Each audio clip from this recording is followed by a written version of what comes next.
Welcome back to our YouTube channel, ladies and gentlemen. Indeed, it has been a while, but politics in Kenya never ends. Now, ladies and gentlemen, just a few days after the members of the broad-based government accused Rigathi Gachagua of sending goons to vandalize people's businesses, to break into supermarkets and torch police stations, today irate youths went and grabbed the body of the late Albert Ojwang and went straight to Mawego police station and finally touched it. Now, the members of the Broadwest government are confused because they lack any explanation to give to the nation, and many are asking what exactly has happened because it seems like what goes round always comes round. But what is very funny is that deliberately and with a very brave face, they have decided to drag in the name of Rigathi Gachagua again into this. And shamelessly, they're trying to tell us that there was a very hidden hand of the former Deputy President Rigathi Gachagua, that he's the one who ferried goons, I don't know, from Nairobi, from Kilifi, all the way to Homa Bay. Because when Albert Ojwang was killed, very hurriedly the government gave out some money to the father. And with that, because this government always think that all Kenyans can be hoodwinked, and therefore they thought that after William Ruto gave out some money, I remember Governor Wanga was sent shamelessly to go there and dish out some money. And people were wondering, really, are we now going to start butchering our children? Then we kind of compensate or silence their parents by bribing them. So Wanga was sent there, and some 2 million or something to the sort was given to the father. So with this, all the members of the broad-based government, especially from Luo Nyanza, thought that every Luo or all the residents of Mawego or Homa Bay were going to keep quiet and keep silent in the wake of this very cruel death. But today they were really shocked because they have always imagined that because Raila is in broad-based government, they believe that all Luos are in the broad-based government and therefore they will be silenced.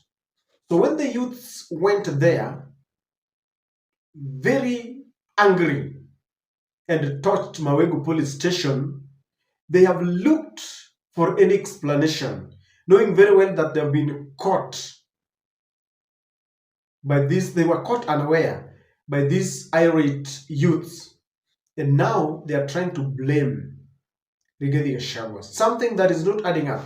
Now, I want us to read something from the one person I call the chairman of the broad-based government. There is a commentary account of George Opondo Kaluma, and there is a narrative that has been driven, and it is the narrative that is going on in Luoland. When you listen to most of them, the elite, learned, illiterate, they are speaking one language because somehow they have been brainwashed, for lack of a better term. There is this commentary account that depicts exactly what people think. And this is what is being said, that the goons who have burnt Mawego police station were ferried from Nairobi. That is the narrative. Our students from Mawego and our students from across our land didn't burn the station. They have lived with the station all these years, and even after our son Albert Ojwang was killed. Wapimo. Wapimo simply means that we are looking at you very keenly. Tunawapima kwa Kiswahili. Now, when you listen to this narrative, ladies and gentlemen, and I want you to go and look for these Luos who are the adherents of William Ruto of the broad-based government, and you will sympathize with them because they do not want to apportion any blame. They do not want to accept that the death of Albert was cruel, was mysterious, has been unresolved, and they want to depict a picture that the people of that area have been compromised and they are ready to sacrifice the anger at the altar of all these broad-based goodies and all these things. And if you want to know that people are even they have even deferred sort of, Robert Alai is saying this.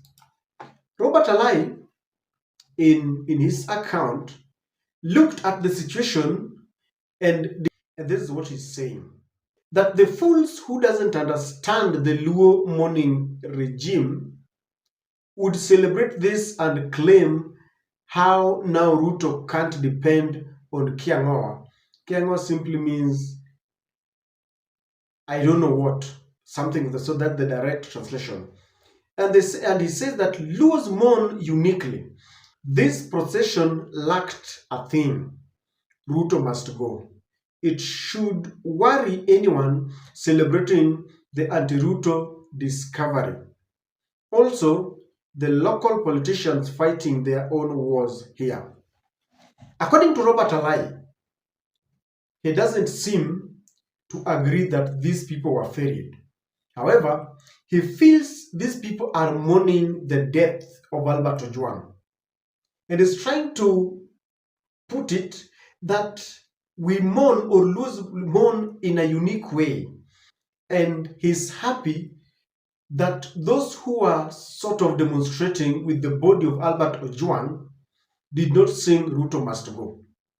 Number one, this tells you that this one term and Ruto must go thing and cousin has become a thorn in their flesh because they understand it sells well among the disgruntled Kenyans. So Robert Alai feels that these people are mourning peacefully, and that is the way they mourn. I don't know whether Robert Alai is trying to allege or agree with those who touched Mawego police station that is the uniqueness of how Luos mourn. But ladies and gentlemen, let me tell you something. Whenever there is a problem, people tend to have stages. There is this stage of denial. Before you accept, there is that stage of denial, sometimes mourning if it is something that is bad. It takes time and it depends from one person to the other. It varies from one person to the other. And then after this period of denial, we now get to a period of acceptance. There's a group of Kenyans in this country who do not want to accept that Ruto has lost popularity. There is a group of people in this country who do not want, they've just decided to block their ears, to block their conscience from the reality that both the broad-based partners, Raila Amolo Odinga and Ruto, have lost touch with the reality, have lost touch with the people of Kenya, they have lost their popularity, and that they will be sent home in 2027. So they are still living in denial. That is why, after William Ruto gave Albert Ojwang's father some money, they simply believe that all Luos would keep quiet because Baba Albert was sort of compromised. They want to believe or assume that all Luos are in broad-based government. And it is that stage of denial. That is why I don't even argue with such people. There is no way, there is no need burning your calories, shouting out your lungs, trying to argue with people who are still living in denial. Once you've seen the light and you've seen the reality that someone is going home and the train has left, there is no need arguing with them. If someone cannot understand the anger of youths and still wants to say that this was Gachagua or there is a hidden hand of some people, it is very sad. Let's put it this way. If Rigathi Gachagua is that powerful that he can beat the NIS, because the NIS should have known that some people were coming, some people were being ferried to come and cause mayhem, to shame the broad-based, partners in Homa Bay, and they should have, if they known, if we have to go with that narrative, they should have averted it. So these people, if we have to go by the narrative that is being peddled in Luo land, that it was Rigathi Gachagua who ferried these people, then Rigathi Gachagua is a very powerful man. It means he will take William Ruto home in 2027 in first round. Hatutakuwa na ile sijui rerun, because this is what they're trying to tell us. And let me tell you something. When youth went to the street in June last year, it was said Rigathi had a hand in it, and that he wanted to topple Ruto's government or something. Then thereafter, and in fact, I remember when people were saying that, the people of Mount Kenya will always align themselves to someone who's in power. That once you are a deposed king, they abandoned you. And very many people said that, Rigathi Gachagua is now a done deal. He's gone. He's a spent cartridge. Before they knew it, Rigathi Gachagua resurfaced. And he's now Ruto's biggest nemesis. They have kept on, blaming Rigathi Gachagua as people move on. They said, Rigathi Gachagua is a politician who is a village politician. Now, Rigathi Gachagua starts expanding his wings, and you've seen them, throw tear gas at every meeting where Rigathi is. Even today, Rigathi in this company was in Western. Some goons tried to block them. So the more these people sit back and they want to spend time trying to, drive some propaganda, the country is moving. The clouds are gathering. The opposition is gathering, and they are ready to face, not only to face, but to send William Ruto and the entire UDA party home. When Albert Ojwang died, we were told that, it was Rigathi Gachagua who had sent some police. There's been some disparate efforts to try and use Rigathi Gachagua as a tool, as a sacrificial lamb, trying to fix his name where, sometimes you can try to add 1, 2, 3. It doesn't add up.